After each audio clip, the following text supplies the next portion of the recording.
వైఎస్ఆర్ మరణించిన 17 ఏళ్ల తర్వాత చంద్రబాబుపై జగన్ అనుమానాలు వ్యక్తం చేయటం హాస్యాస్పదమని ఎమ్మెల్యే సోమిరెడ్డి చంద్రమోహన్ రెడ్డి విమర్శించారు.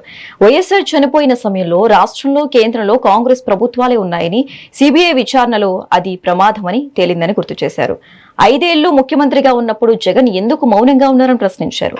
వివేకానందరెడ్డి హత్యపై ఆయన కుమార్తె సునీతమ్మ న్యాయ పోరాటం చేస్తూ పులివెందుల పులిగా నిలిస్తే జగన్ రెడ్డి మాత్రం పిల్లిగా మిగిలిపోయారని సోమిరెడ్డి ఎద్దేవా చేశారు.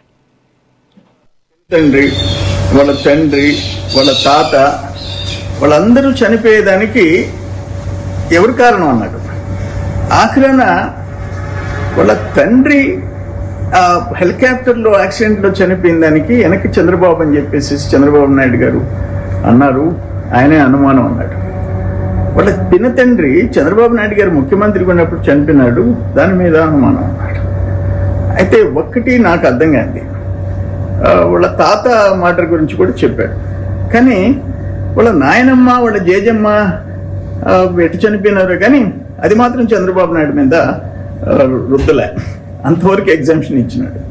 నేను ఒక మాట అడుగుతుండా, రాజశేఖర్ రెడ్డి గారు ముఖ్యమంత్రిగా యాక్సిడెంట్లో చనిపోతే చంద్రబాబు నాయుడు గారు, నేను కూడా ఉన్నా కాన్వాయ్లో, ఆయన అంత్యక్రియలు చూడాలని పోతే మధ్యలో అంతరాయం కలిగి వెనక్కి వచ్చాం. ఆయన తపన చూసాం, ఎందుకంటే ఆయన పాత స్నేహితుడు. ఆ రోజు ఆయన కాంగ్రెస్ చీఫ్ మినిస్టర్, కాంగ్రెస్ ప్రభుత్వం వెంటనే ఆయనకు అత్యంత ఆప్తుడైన రోసయ్య గారు ముఖ్యమంత్రి బాధ్యతలు చేపట్టారు. కేంద్రంలో మన్మోహన్ సింగ్ గారు ప్రధానమంత్రి, కాంగ్రెస్ ప్రభుత్వం. ఒక కాంగ్రెస్ చీఫ్ మినిస్టర్ యాక్సిడెంట్లో చనిపోతే వెనక కుట్ర దాగుంటే అది కూడా అపోజిషన్ లీడర్ మీద అనుమానం. అంటే రాష్ట్రంలో కాంగ్రెస్ ప్రభుత్వం, కేంద్రంలో కాంగ్రెస్ ప్రభుత్వం.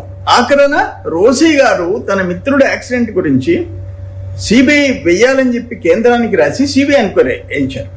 సిబిఐ టోటల్గా ఎంక్వైరీ చేసి యాక్సిడెంటే ఇది కారణము, ఈ చావుకి యాక్సిడెంటే కారణమని రిపోర్ట్ ఇచ్చింది.